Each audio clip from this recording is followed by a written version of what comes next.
Hello? Hello. Howdy. Hello. Let's see if Matt's here. While we're waiting, I could have fun and play clips of Matt having conversations. You could, or I could, mute you.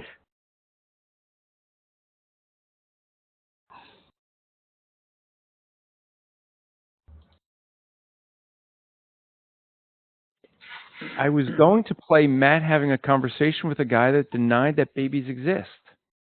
It's only 30 seconds. What about so you see the article that Matt released recently with the guy who said he would rather serve a false god that made him happy than a true god that did not? Mormon. Yeah. I didn't see the article yet, no. Yeah.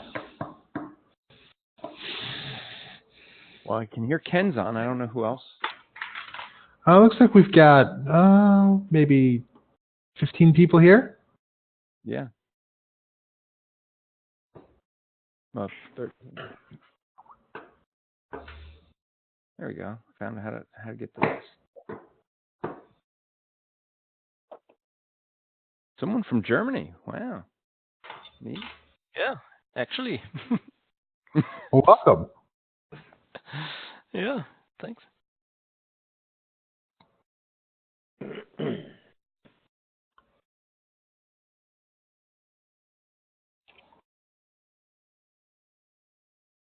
Is Matt coming in yet, Ken? Oh, Matt's not going to join us today. I'm running the show today. This is that's scarier. This is a Matt Slick free event. That's the whole thing. I was wondering, like, how is that possible when he's gonna be on the radio? Got the radio? Yeah, I know. Yeah, so well, I guess we'll go ahead and get started here. My name is Ken Cook. I am the development director and marketing director here at CARM. I've been a part of the CARM ministry for over a decade now, doing various things, mostly in the marketing and web development side. I also help manage our database a little bit and do some other things. And so I'm very excited to, for the first time, I think ever, really have a open call to our donors. One of the things that we really want to become better at this year is getting to know our donors, getting to know those people that support this ministry, because you guys really are the backbone of what makes this happen, and what we do at CARM would not happen without you. And so as part of that, we also want to tell you more information than we necessarily tell the general public. We want to tell you some of the things we're still working on. We want to tell you some of the things that we are hoping to accomplish, as well as some of the more behind-the-scene things with our board and those pieces. And so that's kind of what we're here to talk about today. And so I just want to once again thank you guys for joining us. I'm very excited that we have the people here. We've had a great response, a much bigger response than I was expecting to join us today. So thank you guys for that. Our agenda is really as follows. We want to talk about some of the new things we're doing at CARM. We have a new executive director that I'd like to introduce you to. I want to spend a good amount of time talking to you about CARM Africa. I want to tell you about a partnership that we are doing with First Love Publications. A little bit of an update on Matt and his family, and then a brief intro to NRB that we are going to next week. And then we'll have probably a half an hour or so for questions and discussion. This isn't really meant to be a theology discussion, but more about the functions of the ministry, projects that we're working on, etc. And so we'll go ahead and jump right in with John Robinette. So John has really started with the ministry back in October, so just about 6 months now. And he's kind of officially here in the past month become our executive director. He's an Air Force veteran who has a ton of background in the Fortune 500 space, including companies like GE Healthcare, US Bank. He currently owns his own business doing IT work and networking, that kind of a thing. He's finishing his degree in biblical studies and apologetics at Luther Rice. He is married. He has 3 young children. But most importantly, he loves this ministry. And CARM is something I think that John has said it really connects with him. He loves reaching out to people evangelistically and apologetically. And we have benefited tremendously from his help and time with us. What John does is something that CARM has not always been very good at, and that is keeping the ministry really solidly moving towards more of a business feel. And what I mean by that is trying to do less of the side projects and more of what is CARM really good at. How do we get people who are doing really good theological research to do theological research? And how do we get people really in those right seats organizationally? And how do we, most importantly, get CARM to move to a multi-generational and international, or more largely international ministry? I don't know how many of you guys are aware of this, but right now, CARM has 3 international missions heads who run CARM in a native language. We have Carlos, who runs CARM out of Bogota, Colombia.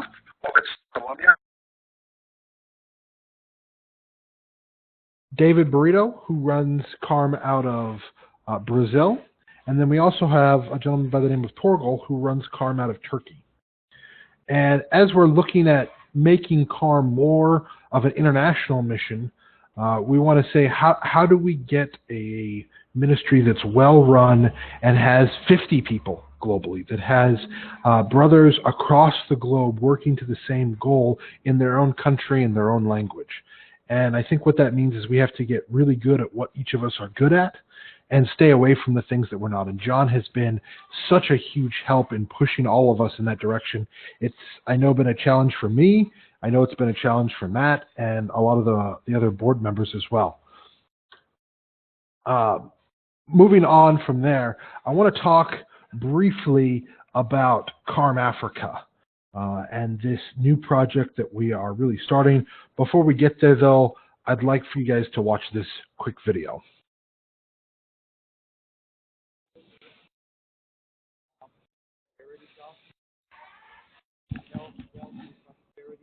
But I'll say what I feel about it.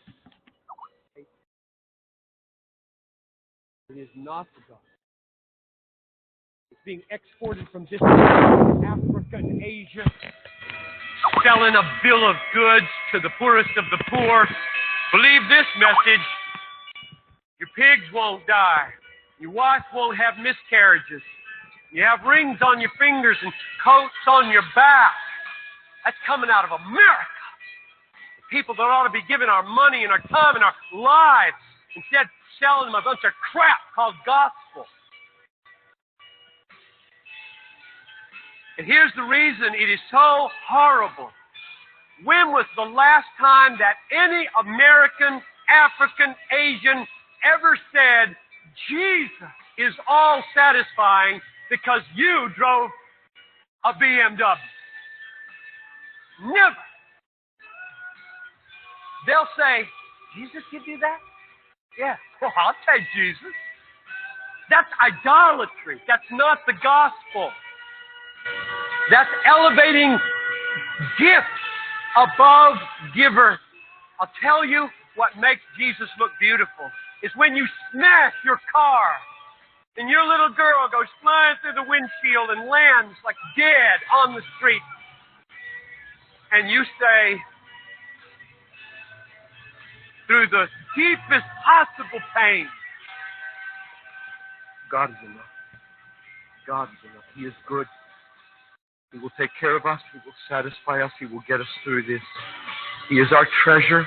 Whom have I in heaven but you? And on earth there's nothing that I desire besides you. My flesh and my heart, my little girl may fail, but you are the strength of my heart and my portion forever. That makes God look as God, not as giver of cars or safety or health. Oh, how I pray that America would be purged of the health, wealth, and prosperity gospel, and that the Christian church would be marked by suffering for Christ. God is most glorified in you when you are most satisfied in Him in the midst of loss, not prosperity.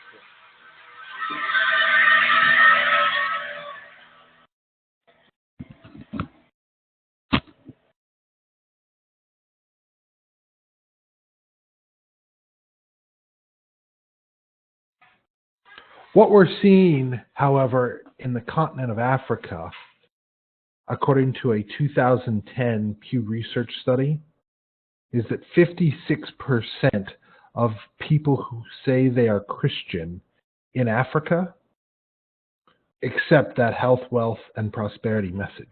And according to the people that we're talking to on the ground right now, that number is significantly higher and has grown significantly in the 8 years since. We have I think, a burning need to address this. We have a deep responsibility to the gospel to talk and preach to those who believe that Jesus came to this earth to make you rich, and to say that that is the message of Christ. And so as such, the aim of CARM Africa is to reach people in Africa more effectively via translation and on-the-grounds mission outreach with native missionaries to combat this prosperity message. You see, in the same way that the American church has stomped out Mormonism so that it's not growing, has taken Jehovah's Witnesses and moved it to an organization that doesn't even bother to go door to door anymore because they encounter too much counter-missionary interaction. When was the last time someone saw a Christadelphian or a Christian Scientist? The Christian church, from an apologetics perspective, has done a fantastic job of addressing these issues. And yet, we have brothers and sisters in Africa who do not have the access to this. We have functional Roman Catholics who know 20 verses in their Bible misapplied to teach them that Jesus was here so that you can have money. And we think that we can address this. We think that the ministry of CARM has been uniquely equipped, both in its focus on evangelism and apologetics, but also in some of the connections that we have. And so we want to talk a little bit about that today. Our overarching goal here is that we want to see 10 full-time translators translating CARM's materials that already exist into the native regional languages in Africa here in the next 3 years. And so I asked those of you who have supported CARM the most here recently and supported CARM over the years to pray for this. The biggest piece of support we need right now is your prayer, is to help us seek God in this and to help us through prayer. To that end, we have already found someone in Africa who's actually done work for CARM in the past. His name is Dr. Joster Jombe. He lives in Malawi. He is working currently on translating the CARM courses into Chichewa, which is a regional language that covers Malawi, Mozambique, Zimbabwe, and Zambia. He has his doctorate of ministry from Mintz International Seminary, which is a fully accredited seminary based in Florida. He also has been working as the director of Reformation Africa, in that he has translated numerous works of Calvin, including a large body of Calvin's sermons, Luther's materials, the Westminster Confession and Catechism, the London Baptist Confession, as well as many, many other publications. He also works as the seminary's coordinator for the country of Malawi, and he works as the registrar for the entire continent of Africa. What that means is he has lots of connections across Africa.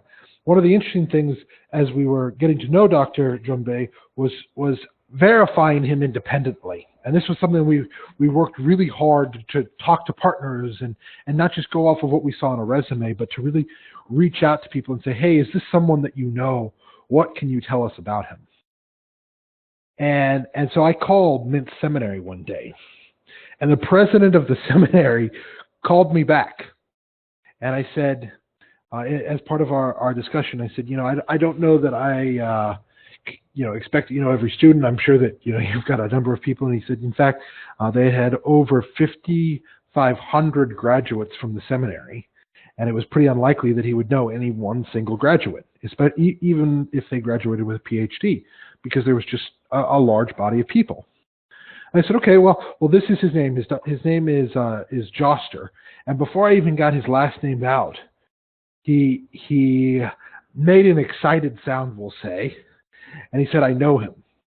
And he went on for a pretty long time about what a dear brother he is. And so we're very excited to have Dr. Jumbe already in process translating materials for us. His entire salary for this year has already been donated to the ministry. And so that's one thing that we're very excited about, is that expense is already covered. And it's really laid a solid foundation for this. We're in the process right now of working to get him a visa to come here to the States, to meet with the team in person, and to really work with us to create a strategy for CARM Africa, and to see how we can extend our reach on the continent of Africa here in the coming years. And so this is something that again, I would ask you guys to pray for and to pray about. We believe that this is a very serious need, and we believe that both from an apologetics and evangelism perspective, we are going to be able to make great strides here. Also, as a part of this, and oddly enough, this happened in parallel, but independently. And I want you guys to know, everything that we're talking about are all things that are happening this year. So this has all happened since January 1st. We've started a new partnership with First Love Publications. If you're not familiar, First Love Publications is a publishing ministry. They give away Reformed, primarily, books, tracts, apologetic materials for free. So you could go right now to firstlovepublications.org, and you could order over 50 different books, and every month they will send you 5 books completely free, including shipping costs.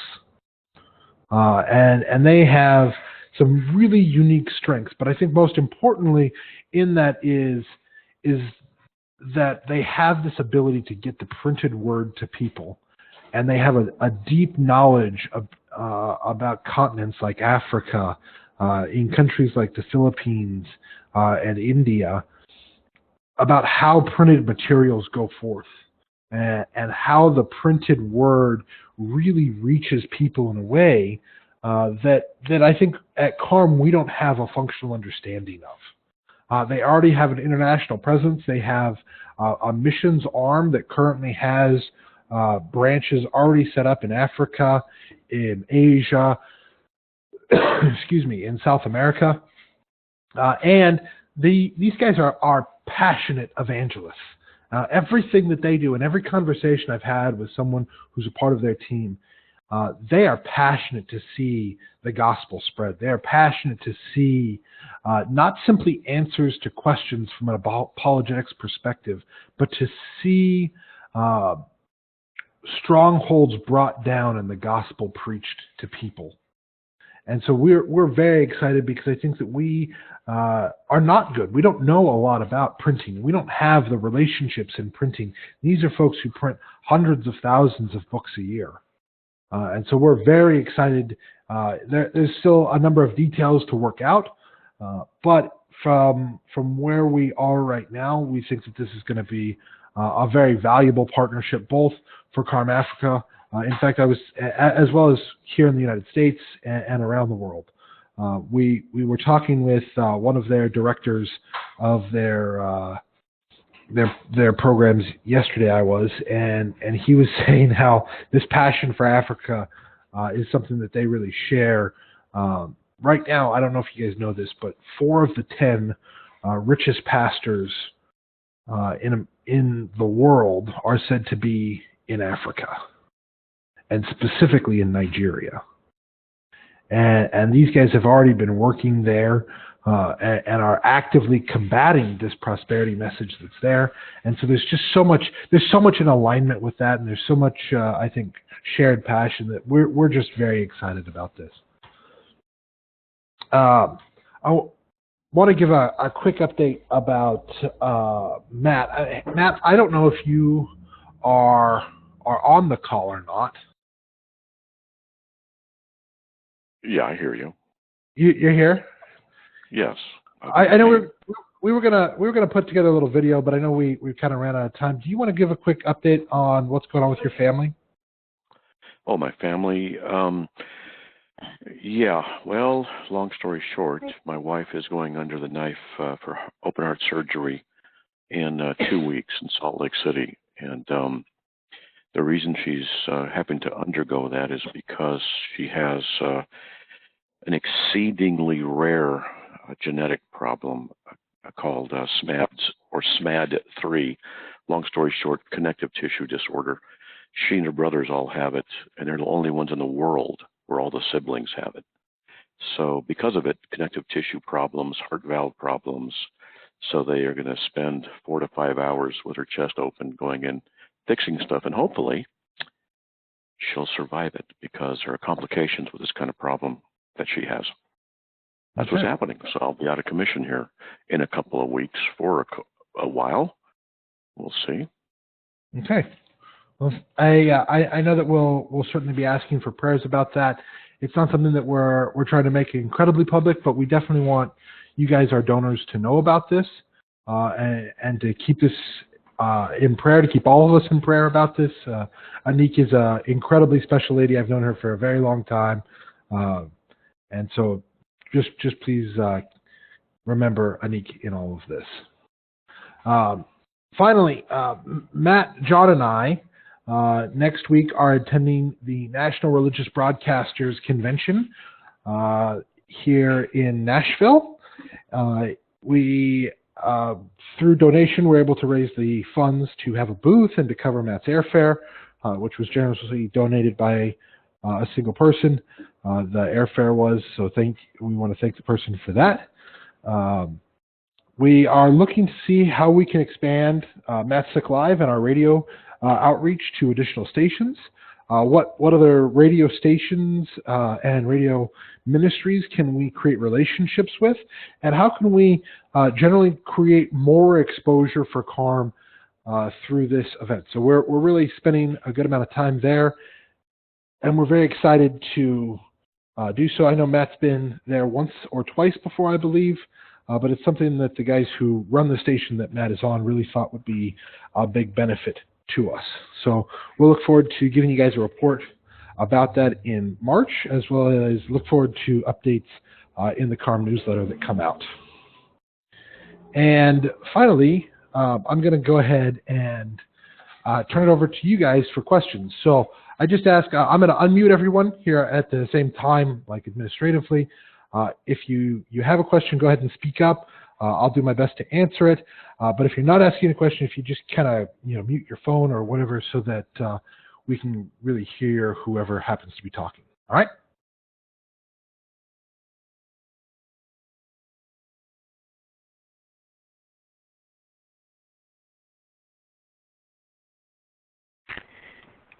Hey, I'm sorry. This is Ed Aponte. Really quick, Matt, I know you had mentioned about your wife's disease. Could you please specify the name me and my wife are asking so we can keep that in prayer specifically? Yeah, it's called Louise Dietz. It was only discovered in the 90s. And another way of remembering it is SMAD SMAD3. That's the gene or something, SMAD3. So but it's a connective tissue disorder. And if you were to look at her, and I told you what to look at, you would notice problems. She has scoliosis. She's already had surgeries on both feet, both hands, thumbs, lower back, now open heart surgery. And one of her brothers already died from this. Another one almost died from it. It's pretty serious. So that's what it is. All right, brother. We'll be keeping that in prayer. Thanks. I really appreciate it.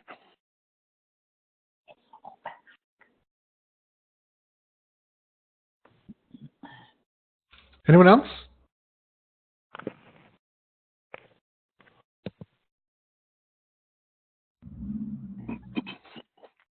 Why don't you tell them what we're going to be doing out at NRB? By the way, I've only been out there once, and it's going to be big. It's going to be huge. We're going to try and connect with thousands of people if we can. It's huge, all the technology and the like. So the radio show I already do goes out to 14 different stations. We're trying to expand it and trying to get funds and things like that. But that's what we're doing out there. Hopefully it'll go well. I don't like the idea of going out there now because my wife's condition, but the doctor said it's okay. And so a couple of days after I get back, we go to Salt Lake for the surgery. But that's what we're going to be doing at NRB. Kind of looking forward to it. It'll be fun. Hey, man, are you aware of which radio stations you're on, like if you're on the East Coast at all? Yep. If you were to go to carm.org/radio, then you'd see the list of the radio stations that I'm on. And I'll be on in, Lord willing, 35 minutes. And we're in North Carolina, 1, 2, 3, 4, 5, 6, 7 places. It's 8. 2 in Utah, Iowa, 2 in Virginia, 1 in Iowa. And I get calls from all over, even from other countries, and it's out over the internet. I've been doing radio for 12 years. And today we're going to have an expert on, he's a friend of mine, exposing the problems of Alcoholics Anonymous, going through that. So we get a lot of calls. Been doing it a long time. Enjoy it. The reason I ask is because I know sometimes when I catch you through, I usually catch you on either through the podcast or through YouTube. And I know sometimes there's callers that call in that you weren't even aware that you were being used as a filler maybe in a different station. So I didn't know if they had expanded somewhere in PA that you were aware of or anywhere down around Lancaster, PA. No, that's why sometimes I'll ask on the air, where are you listening from, or is it over the radio, or over the internet, or whatever? Because I've discovered that there are other stations that are promoting and using the show, which I have no problem with. If they want to copy it and put it on a station, fine. You know, the more the better. We want the gospel to get out, and so it doesn't bother me. And so when new people tell me, yeah, you're over here, which is kind of outside what's called the Truth Network, we don't have a problem. I've talked to the guys; they're great. They want the show to expand it and stuff. So if I find more, I just put them on the page there on CARM on the radio thing with a link to the station so people can listen. So we want to take over the world. What we want to do for the gospel. That's the whole plan. Oh, that reminds me. I'm going to interject something because while listening to Ken talk about the issue of reaching out to Africa, while he was talking, something occurred to me that was very important. Because the health and wealth lie is going to fail, and it's going to when people find out that it's just not going to work, then what's going to happen is there's going to be a vacuum left, and Islam's going to come in and take over. That's something to think about. So I just want to bring that up. But it happens a lot. Islam is definitely trying to move into Africa, and I occasionally do a TV thing out of Deerfield, Illinois area on Islam. It goes out over several continents. And so I have connections there. But they also got into Africa. But I found out that there's a lot of push by Muslims. They're killing African Christians and destroying churches. And they're trying to expand. So if and when the persecution meets the failure of the prosperity gospel, the vacuum will occur. And we're going to see a real problem later on. Even more than that's there now. Just a comment.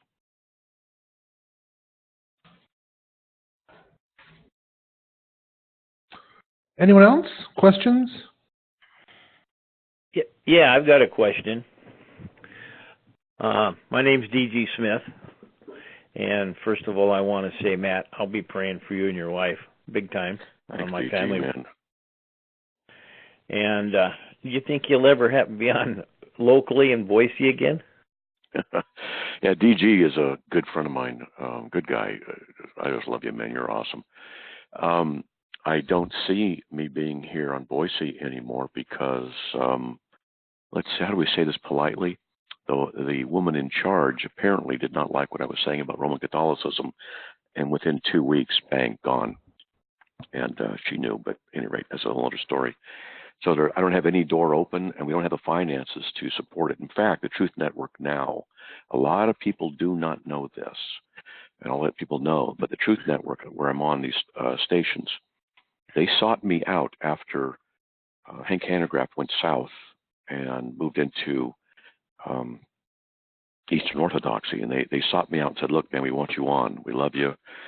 And I told them I couldn't afford what they would require. CARM just doesn't have the money. So let's just say they gave CARM a very good deal. And we don't even have any advertisers on the show. I don't think we do. But so we're kind of strapped for money. They're kind of strapped for money. And it doesn't look like we'll be able to get back on here in Boise because the only station that really was there is the one that I was on. However, I happen to know that for $15,000, we can get our own FM station here going. There's a way to do it. And we have a guy who can do it. He goes, all it needs is 15 grand. It's low power. It gets you on.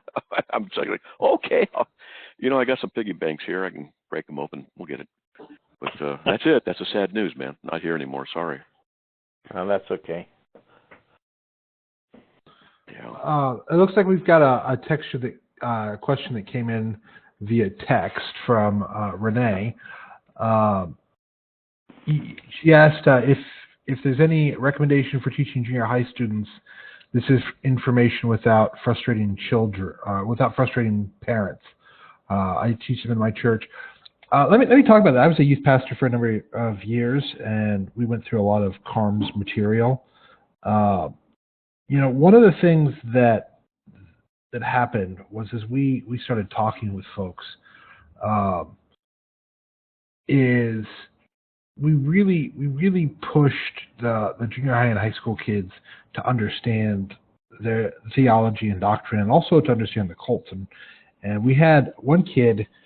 Some Mormons came to the door, and his mom kind of tried to shoo him away. And he said, "No, Mom, let him come in, and we could talk with them." And this kid, for probably an hour, went round and round preaching the gospel and explaining the problems with Mormonism to these, missionaries who were basically, a year or two older than he was. And I had that mom come up to me afterwards, maybe next Sunday at church, and she said, I really feel like I need to better understand my Bible when my own son understands it better than I do. And so I think that if we can, show parents, the positive side of kids really knowing the scriptures and knowing how to defend the faith, that it can also create a fire and a vigor for those parents. Amen. All right. Anyone else? Yeah, Daniel here. Hi, Matt. Oh, sorry. Go ahead. That's okay. Go on. Okay, I'm just curious, how many people are involved with CARM, including the volunteers? Sure. So the CARM board is kind of changing right now. We've got 5 people on that. We're looking to move that to 7 here in the next couple of months.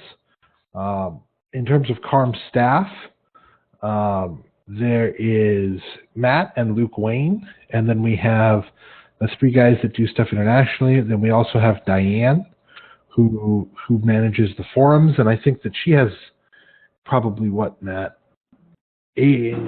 3 or 4 ladies who work with her to manage those pretty regularly, and then a number of ancillary volunteers there as well. And then, so I would say that probably all told, it's probably 10 to 15 people, depending on the time frame.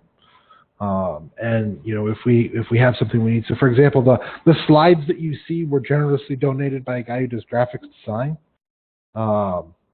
And so yeah, we have some people who just donate their time or an effort through volunteering every once in a while, and then we have, I would say, probably about 10 people who work pretty regularly within the ministry, either paid or volunteer. Okay, cool. And I only work, I got my work hour down to 50-hour weeks now. That's pretty good. So that's like doing 3 people's work. That's kind of a joke. Kind of. He really does work 50-hour weeks, maybe longer. I think there's one other lady who had a question. Hi, my name is Mariana, and I have a daughter by the name of Diana, and we listen to you every day. We're in Chicago, so we can't get it on the radio, but we listen either wherever it has the best sound, either YouTube or Facebook. But I just want to thank you so much. We look forward to it every day. And we were that's awesome. You. Yeah, we pray for you and your wife, and each night we can hold you up to prayer to the Lord, and we're just so thankful for you. And if I could do anything in the Chicago, I live in Schaumburg, which is about 20 miles outside of Chicago. If there's something we could do in this area to help you and contact somebody, I would love to. And well, you can always try and get me out there for a seminar or something like that. We could do some teaching at a conference. But I really do appreciate your support like that. It really is heartwarming. I appreciate that. Okay, all right. Thank you, and I wish you well on your trip that you're going to be doing now too. Right. Is that what's just trying to get other radio stations? Is that what? Is there anything like in the Chicago? We have a 1160 Christian radio station that used to have Hank Hennegraaff on it at one time. I don't know what his time was, but is that too expensive because it's in the Chicago area? Yeah, it's expensive. I was offered another 25 stations right after all this happened. People came to me and said, "Hey, look, we'd like to get you on, but we just didn't have the money." And so that was it. Right. Do you have a hard time when you? Okay, I'm sorry. Go ahead. No, go ahead, please. So I'm just wondering, when I hear you preach to people and tell them what's wrong, I mean, with Catholicism, and I'm going, oh gosh, I hope they don't take them off the air. But you have to speak the truth. You have to. I come from a Roman Catholic background, and until I really knew what they were preaching, I mean, I just grew up in it. That's all, and I had my communion and my confirmation and everything.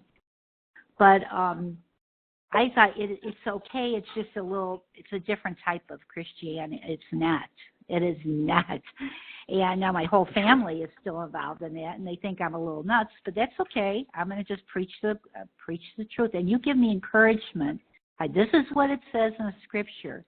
And I use that, and my daughter does too, and using that in proclaiming the gospel. So, well, thank you. I'll let you go. Okay? Thank you. Well, thank you. And thank you for the prayer and the support. Okay. And I guess not so much a question, but more for, just a kind of a pitch, for folks who are here. When we look at the culture, Matt's talking about the radio station here in Boise and, just the fact that he's not being kicked off these other stations. In our country, in America at least right now, and elsewhere in the world, Christianity is being persecuted. It's coming under attack. Matt is one of the few. There's many, but not that many, not as many as should be, that are standing up and speaking the truth.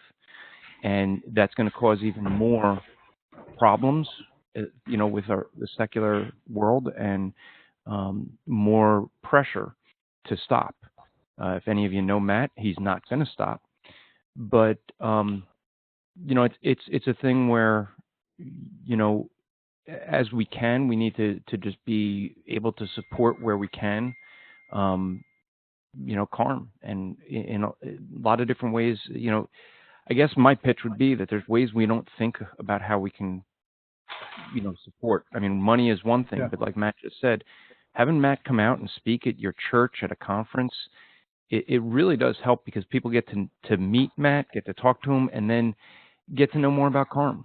So it's some thoughts for everyone to have to see, we can all play a role in how we can not just be supporting CARM with our finances, but supporting it in its reach. Yeah. I tell people, one of the best ways to help support us that's beyond financial is to tell people about the ministry. I imagine it's true for most of you. It certainly is for me. Is there was a day where someone first told me about this website that answered a bunch of questions, and I think the more that we can tell people about the resource that's there, about the 22 years of work that's gone into that, the more of a blessing we can be to people. And I know that's really the heart of everyone here at CARM, is how can we help preach the gospel to more people? How can we reach more people with that message? All right. Well, we want to thank you guys, not only for your financial support, but for joining us today. It really does mean a lot to us. We're going to send out a replay of this to our donors. And again, if you have any questions, please feel free to reach out to me personally. My email address is ken@carm.org. That's KEN @carm.org. I'd love to talk with you one-on-one, answer any specific questions you have about the ministry, what we're working on, etc. And just thank you guys once again for coming. And I hope you guys have a blessed day. Thank you. Thank you. Yeah, thank you. Bye. Thank you.